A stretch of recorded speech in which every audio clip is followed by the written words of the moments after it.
Auzubillahiminash-shaytanir-rajim. Bismillahir-rahmanir-rahim. Assalamu alaikum to all of you. Now student, we are going to discuss, we have started our chapter number 2, balance in nature, which was about the environment, ecology, ecosystem, in which we have studied about the food chain and food web. Now the topic named as the balance in nature. So today we are going to discuss importance of balance in nature. Why balance is important in nature? As I told you, in food web and in food chain, different organisms are linked together. They are interdependent upon each other. जब हम किसी ecosystem की बात करते हैं तो उसमें living organism और नॉन लिविंग कंपोनेंट्स इस एनवायरनमेंट के जितने होते हैं वो सारे आपस में इंटरलिंक्ड होते हैं, इंटरकनेक्टेड होते हैं, ठीक है। और जिस तरह मैंने फूड चेन में बताया था कि producers, green plants are producers, और फिर उसको कंज्यूम्स करने वाले भी उसके डिफरेंट कैटेगरीज होती हैं, प्राइमरी कंज्यूमर्स होते हैं, सेकेंडरी कंज्यूमर, टर्शरी कंज्यूमर, तो all are interdependent on each other. अब उस कनेक्टिंग लिंक में से कोई एक लिंक भी अगर मिसिंग होगा, ठीक है, या उसको हम उस लिंक में से रिमूव कर दें तो पूरा जो नेचर का हमारा एक बैलेंस है वो डिस्टर्ब हो जाएगा। किस तरह से, यहाँ पे एक एग्जाम्पल लेते हैं। सबसे पहले हमारे पास ग्रास, इसका यूजर कंज्यूमर कौन होगा? Grasshopper, it's a simple एक एग्जाम्पल है। Then grasshopper is eaten up by the frog, frog is eaten up by the snake, and snake is eaten up by the peacock. Now see here, if the number of peacock decreases, the number of snake ultimately increases. जाहिर सी बात है snake की तादाद में इजाफा हो रहा है, लेकिन उसको यूटिलाइज करने वाले, उसको कंज्यूम करने वाले पिकॉक्स जो है वो नहीं है। इसी तरह अगर स्नेक की तादाद में तेज़ी से इजाफा होगा तो जाहिर सी बात है जितने ज़्यादा स्नेक होंगे उनको अपनी फूड रिक्वायरमेंट फुलफिल करने के लिए वो ज़्यादा से ज़्यादा क्या करेंगे? फ्रॉग्स को ईट करेंगे, तो फ्रॉग की तादाद में कमी आ जाएगी। जब फ्रॉग की तादाद में कमी आ गई, नंबर ऑफ फ्रॉग्स डिक्रीज हो गए, नंबर ऑफ फ्रॉग डिक्रीज हो जाएंगे तो इसका क्या मतलब हो? ग्रास होपर्स की तादाद में इजाफा हो गया। जितने ज़्यादा ग्रास होपर होंगे तो ग्रास होपर क्या करते हैं? हमारी ग्रेन्स, हमारी अनाज पे हमला करते हैं। जिस तरह आपने अक्सर अभी पिछले दिनों न्यूज़ ये बहुत ज़्यादा चल रही थी कि टिड्डियों का और टिड्डी दल का हमला हुआ है इंटीरियर सिंध के इलाकों में, तो हमारी जितनी क्रॉप्स हैं उससे उनको बहुत ज़्यादा नुकसान पहुंचा। तो यहाँ पे क्या होगा कि अगर ग्रास होपर की तादाद में इजाफा होता है तो हमारे जितने भी ग्रेन्स हैं, जितने भी हमारे प्रोड्यूसर्स हैं, उसमें कमी आ जाएगी।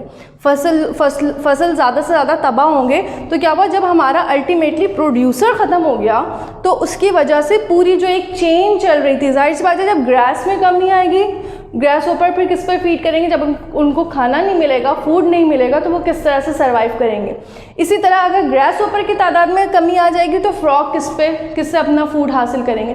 तो यहाँ पे क्या है कि हर लिविंग ऑर्गेनिज्म एक दूसरे पे इंटरडिपेंडेंट है। अगर कहीं पे भी कोई लिंक में कोई एक लिविंग ऑर्गेनिज्म को अगर हम रिमूव कर देते हैं नेचर से तो बैलेंस डिस्टर्ब हो जाएगा।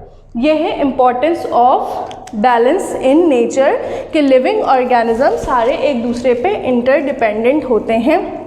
और बेसिकली जो ये इंटरडिपेंडेंस होती है वो किस वजह से होती है, किस बुनियाद पे होती है? For the food. अब यहाँ पे हम बात करते हैं, यहाँ पे जो लिविंग ऑर्गेनिज्म का एक फूड की बुनियाद पे जो रिलेशनशिप है, that relationship is called as predator prey relationship, ठीक है। That relationship is called as predator prey relationship, यानी कि शिकार और शिकारी का एक शिकार होता है, दूसरा जो उसको हासिल कर रहा है, जो उसको खा रहा है, वो क्या कहलाएगा? जो है वो प्रेडेटर, शिकारी। शिकार और शिकारी का जो एक रिलेशनशिप है ये कंटिन्यूसली एक लिंक में चलता रहता है for the food. Now the role of man biosphere, role of man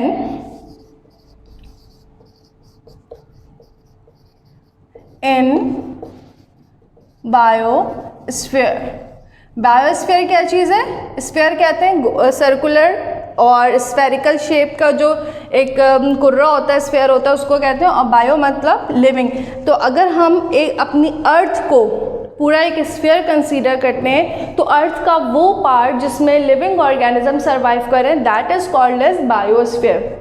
अब बायोस्फीयर में नेचर के अंदर बैलेंस मेंटेन रखने के लिए मैन का क्या रोल है, या किस तरह से जितना मैन की तादाद में इजाफा होता चला जाएगा तो ह्यूमन बींग्स क्या कर रहे हैं अपने बेसिक नीड्स के लिए, वाटर के लिए, शेल्टर यानी कि जगह स्पेस के लिए, ठीक है, एयर के लिए, वो क्या कर रहे हैं हमारी नेचर को डिस्टर्ब कर रहे हैं। और उसके कौन कौन से 3 मेन फैक्टर्स हैं जिसकी वजह से हमारे नेचर में डिस्टर्बेंस आ रही है? उसकी सबसे बड़ी वजह है क्या? Deforestation. Deforestation, animal hunting, and the third one is overpopulation. These are the 3 main causes which disturb the balance in nature, and they are basically caused by the men. First one is deforestation. As I told you, the word D का मतलब हम इस्तेमाल करते हैं किसी चीज़ को break down करने के लिए, किसी चीज़ को ख़त्म करने के लिए, जैसे हमने डीकम्पोजर्स में बताया था। कंपोजर्स मतलब बनाने वाले, डीकम्पोजर्स मतलब तोड़ने वाले। तो डीफॉरेस्टेशन यानी कि जंगलात को ख़त्म करना। अब जंगलात क्यों ख़त्म हो रहे हैं? जाहिर सी बात है कि ह्यूमन बींग्स अपनी बेसिक नीड के लिए, अब वो नीड टिम्बर की सूरत में भी होती है, फाइबर की सूरत में भी होती है, वुड की सूरत में भी होती है, इसके अलावा स्पेस की सूरत में कि कोई इंडस्ट्री लगानी है, कहीं एग्रीकल्चर करना है, तो वो क्या कर रहे हैं ज़्यादा से ज़्यादा जंगलात को कट डाउन कर रहे हैं, काट रहे हैं, और इसकी वजह से जंगलात ख़त्म हो रहे हैं। अब ये वजह तो बात समझ में आ गई कि क्यों कर रहे हैं, ठीक है। अब डिफॉरेस्टेशन की वजह से नुकसानात क्या क्या हैं? डिफॉरेस्टेशन की वजह से नुकसानात हो रहे हैं कि सॉइल इरोजन। सॉइल इरोजन का जो एक फैक्टर आता है बेटा वो ये है कि सरफेस सॉइल जहाँ पे प्लांट लगा होता है, तो जो सरफेस सॉइल होती है वो मोस्ट फर्टाइल सॉइल होती है, ठीक है। तो जब भी कभी सैलाब आता है या बारिशें हैवी रेन्स होती हैं तो वो क्या करती हैं उस फर्टाइल सॉइल को इरोड कर देती हैं, बहा देती हैं, जिसकी वजह से उस एरिए की ज़रखेज़ी फर्टिलिटी जो है वो ख़त्म हो जाती है, ठीक है। तो इस पे इसकी वजह क्या है? डिफॉरेस्टेशन। अगर जंगलात लगे रहेंगे तो वहाँ पे जो पानी का बहाव है वो इतना ज़्यादा नहीं होता और वहाँ की जो फर्टाइल सॉइल है वो इरोड होने से बच जाती है। दूसरी वजह ये कि डिफॉरेस्टेशन की वजह से अगर जंगलात हम ख़त्म करेंगे तो इसकी वजह से क्लाइमेट चेंज भी आता है। क्लाइमेट चेंज के वहाँ पर बारिशों में कमी हो जाएगी, ड्राउट की कंडीशन हो जाती है, ठीक है। जहाँ पे आपने देखा होगा जहाँ पे जंगलात ज़्यादा होते हैं, जहाँ पे दरख्त ज़्यादा होते हैं, तो वहाँ का वेदर जो है वो कूल रहता है, मॉडरेट रहता है। लेकिन वो इलाके जहाँ पे जो है फॉरेस्ट नहीं होते, दरख्तों की कमी होती है, तो वहाँ का क्लाइमेट चेंज होता है, वार्म वेदर होता है। इसके बाद next one is animal hunting. Animal hunting क्या चीज़ है कि जिस तरह बेसिक वजह क्या है, मैन अपनी बेसिक नीड के लिए क्या कर रहे हैं? एनिमल का शिकार कर रहे हैं, जानवरों के ज़्यादा से ज़्यादा शिकार कर रहे हैं। अब वो शिकार स्पोर्ट्स की सूरत में भी होता है, ठीक है, शौकिया लोग भी करते हैं। दूसरा ये कि उनके मीट के लिए, उनकी स्किन के लिए जो है उनका ज़्यादा से ज़्यादा शिकार किया जाता है, एनिमल हंटिंग, जिसकी वजह से बहुत सारे ऐसे एनिमल्स हैं जो या तो एक्सटिंक्ट हो चुके हैं, ख़त्म हो चुके हैं, या बिल्कुल जो है वो कहना चाहिए ख़ात्मे के दहाने पर हैं, वर्ज ऑफ एक्सटेंशन पे हैं, ठीक है। जिसमें हमारे पास लायन है, टाइगर है, लेपर्ड्स हैं, ये कुछ एलिफेंट्स हैं, कुछ एनिमल्स ऐसे हैं जिनका बहुत ज़्यादा बहुत तेज़ी से जो है वो शिकार किया जा रहा है, वो आहिस्ता आहिस्ता एक्सटिंक्ट होने की तरफ जा रहे हैं। Next one is over population. Over population क्या है कि ह्यूमन बींग्स की तादाद में डे बाय डे बहुत तेज़ी से इजाफा हो रहा है, जिसकी वजह से अब जाहिर सी बात है जब ह्यूमन बींग्स की तादाद में इजाफा होगा तो उनकी नीड्स भी बढ़ती जाएंगी, उनकी फूड रिक्वायरमेंट, उनको रहने की जगह, ठीक है, उनको ड्रिंकिंग वाटर की, तो तमाम नीड्स उनकी बढ़ती जा रही हैं। नीड्स की बुनियाद पे क्या हो रहा है कि ये सारी डिस्टर्बेंस हो रही है, बैलेंस इन नेचर का जो एक बैलेंस है वो डिस्टर्ब हो रहा है, जिसकी एक सबसे बड़ी वजह क्या है, ओवर पॉपुलेशन। तो ये 3 वजूहात थी जिसकी वजह से बैलेंस इन नेचर डिस्टर्ब हो रहा है। Now the move on the next point. The next point is pollution. How can you define the pollution?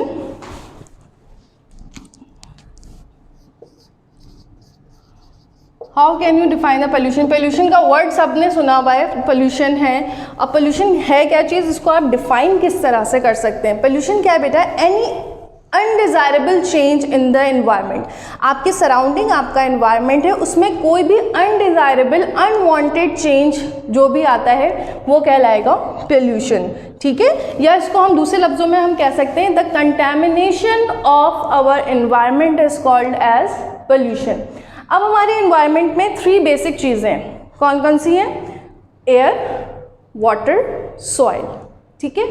Air में पोल्यूशन किस वजह से, यानी कि उसमें अगर डस्ट है, स्मोक है, धुआं है, डिफरेंट गैसेस मौजूद हैं, डिफरेंट हार्मफुल गैसेस मौजूद हैं, तो वो उस हमारे नेचुरल एयर का हिस्सा नहीं है, वो उसमें क्या है, एडिशनल है, अनडिज़ायरेबल अनवांटेड चीज़ें उसमें प्रेजेंट है, तो वो क्या कहलाएगी, air pollution.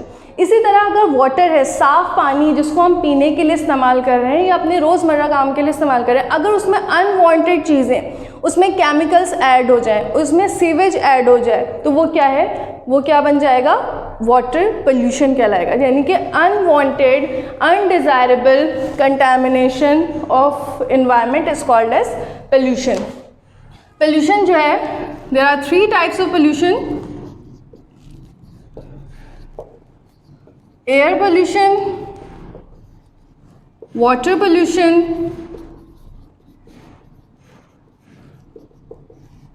and soil pollution.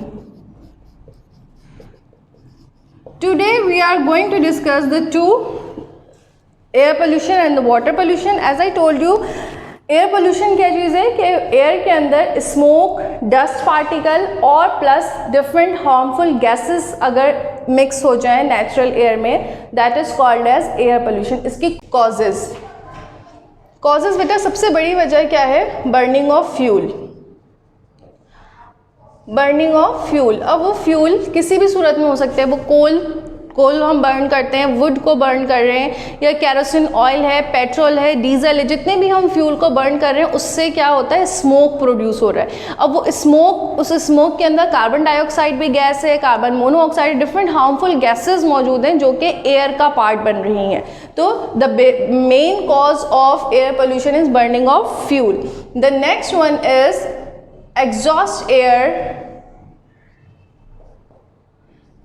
exhaust air emitted from the vehicles। जितने भी हमारे पास कार हैं, बस है, ट्रक्स है, स्कूटर्स हैं, आप देखते होंगे कि ट्रैफिक हमारी सराउंडिंग में कितना ज़्यादा बढ़ चुका है। तो इन ट्रैफिक से जितनी भी व्हीकल्स हैं उससे निकलने वाला धुआं, they cause also air pollution. The next one is smoke from industries. Smoke from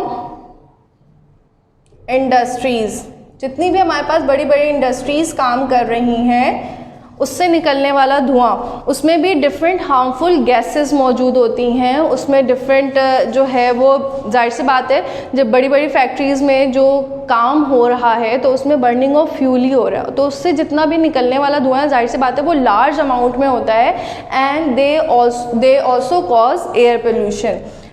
Now we are going to discuss the precautions कि किस तरह से हम एयर पोल्यूशन को कंट्रोल कर सकते हैं, या इसको प्रिकॉशन नहीं, उसको कंट्रोल कहेंगे। कंट्रोल ऑफ एयर पोल्यूशन किस तरह से हम कर सकते हैं, कंट्रोल। यूज़ स्मोकलेस व्हीकल्स, कि ऐसी व्हीकल्स का इस्तेमाल करना चाहिए जिसमें से जो स्मोक प्रोड्यूस ना करे, जो कि धुआं ना देती हो, उन गाड़ियों का इस्तेमाल करना चाहिए। दूसरा ये कि फ्यूल भी ऐसा यूज़ करें जिससे कम से कम, इसको हम कहते हैं स्मोकलेस फ्यूल को यूज़ करना चाहिए। दूसरा ये कि इंडस्ट्रीज़ के अंदर टॉल चिमनीज़ बनाई जाएँ। वो एक चिमनी होती है जहाँ से धुआं निकल रहा है, उसको हम अगर टॉल चिमनीज़ बनाएंगे तो उससे क्या होगा कि जो भी स्मोक उसमें से धुआं निकल रहा है उसके अंदर जितने भी हार्मफुल इफ़ेक्ट्स हैं, हार्मफुल सब्सटेंसेस हैं, वो सारे जो है वो सेटल डाउन, टॉल चिमनी में सेटल डाउन हो जाते हैं और सिर्फ जो है नॉर्मल या हम कह सकते हैं उसको हार्मलेस स्मोक जो है वो फिर उससे इमिट होगा।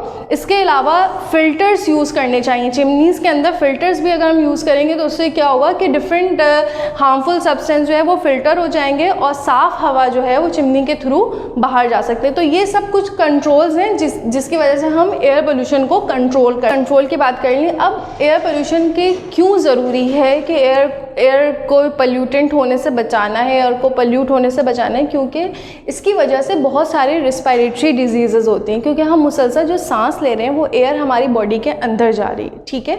तो अगर वो एयर साफ़ नहीं होगी तो बहुत सारी डिजीज़ेज़ इसकी वजह से होती हैं। इसके अलावा स्किन डिजीज़ेज़ भी एयर पोल्यूशन की वजह से होते हैं, जिसमें बहुत नॉर्मली जिसको हम कहते हैं एलर्जीज़, ठीक है। स्किन एलर्जी जो है उसकी एक मेन वजह। अच्छा, most polluted country of world जो है वो कौन सी है? Tokyo is the most polluted city of the world है। और अगर हम पाकिस्तान की बात करते हैं तो पाकिस्तान में Karachi and Lahore are the most polluted city of Pakistan. The next one is water pollution. Water pollution किस तरह से होता है कि वाटर के अंदर सबसे मेन वजह ये है कि एक सॉल्युबल सॉल्ट्स, दूसरा सीवेज और तीसरा केमिकल्स। अगर ये तीन चीज़ें अगर वाटर के अंदर, नेचुरल वाटर रिजर्वायर के अंदर शामिल हो जाएं तो they cause water pollution. Water pollution का ना होना क्यों ज़रूरी है, कि वाटर को साफ़ होना क्यों ज़रूरी है? क्योंकि वाटर की वजह से बहुत सारी वाटर बॉर्न डिजीज़ेज़ होती हैं ह्यूमन बींग्स में, जिसमें सबसे मेन एक कॉमन आपने सुना होगा टाइफॉइड। तो टाइफॉइड किस वजह से फैलता है कि जब हम गंदा पानी इस्तेमाल करते हैं, अनट्रीटेड वाटर इस्तेमाल करते हैं, उसकी वजह से टाइफॉइड है, डायसेंट्री है, कॉलरा है, ठीक है, डायरिया है। ये कुछ डिजीज़ेज़ ऐसी हैं जो कि वाटर बॉर्न डिजीज़ेज़ हैं और इनसे बचना उसी सूरत में मुमकिन है जब हम साफ़ पानी का इस्तेमाल करें। अभी आपने देखा होगा कि पिछले दिनों जब बारिशें बहुत ज़्यादा हुई थी तो उसके साथ साथ टाइफॉइड के केसेस में भी बहुत ज़्यादा तेज़ी से इजाफा हुआ था, क्योंकि उसकी वजह यही है कि हमारे वाटर रिजर्वायर जो है वो साफ़ नहीं रहते, और हम उसको कंटेमिनेटेड वाटर अगर हम इस्तेमाल करेंगे तो उसकी वजह से ये डिजीज़ेज़ होती हैं, ठीक है ना। वाटर पोल्यूशन की कॉजेज़ क्या हैं? Causes: dispose of sewage in water reservoir,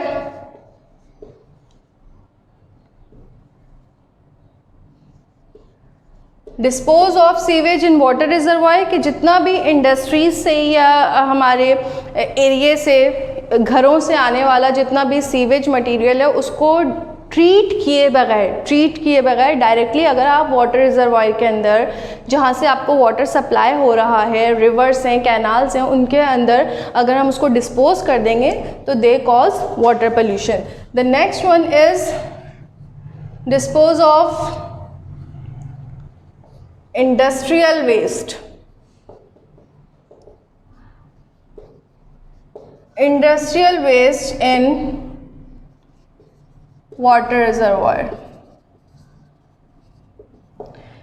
कि इंडस्ट्रीज से आने वाला जितना भी वेस्ट मटेरियल है उसको हम वाटर रिजर्वायर के अंदर अगर हम शामिल कर दें तो वाटर पोल्यूशन होता है। अब इंडस्ट्रीज से आने वाला जो वाटर है, जो वेस्ट मटेरियल है, उसमें क्या चीज़ है? उसमें सिर्फ सीवेज नहीं होता, उसमें डिफरेंट हार्मफुल केमिकल्स होते हैं जो कि आपको स्किन डिजीज़ेज़ या डिफरेंट डिजीज़ेज़ कॉज कर सकते हैं। इसीलिए इसकी जो मेजरमेंट है, इसके जो कंट्रोल करने का सबसे बेसिक तरीक़ाकार यही है कि जो भी सीवेज को आप डिस्पोज कर रहे हैं उसको ट्रीट किया जाता है। बाकायदा उसकी सीवेज ट्रीटमेंट के बहुत बड़े बड़े इंडस्ट्रीज़ होती हैं जो कि सीवेज को ट्रीट करती हैं और उसके बाद उसको डिस्पोज किया जाता है। इसी तरह केमिकल्स, जितने भी इंडस्ट्रीज़ से केमिकल्स आ रहा है, वेस्ट मटेरियल आ रहा है, उसको ट्रीट करने के बाद, उसको न्यूट्रलाइज करने के बाद, जाहिर सी बात है इंडस्ट्रीज़ में डिफरेंट केमिकल्स काम कर रहे हैं ना, तो उन केमिकल्स में एसिड्स भी होते हैं, ठीक है। तो उन एसिडिक वेस्ट को पहले न्यूट्रलाइज किया जाता है, नॉर्मलाइज किया जाता है, उसके बाद फिर डिस्पोज किया जाता है, ठीक है। तो today we discuss about 2 types of pollution, air pollution and water pollution. That's all for today. इंशाल्लाह next time we will discuss the soil pollution. See you soon. अल्लाह हाफिज़।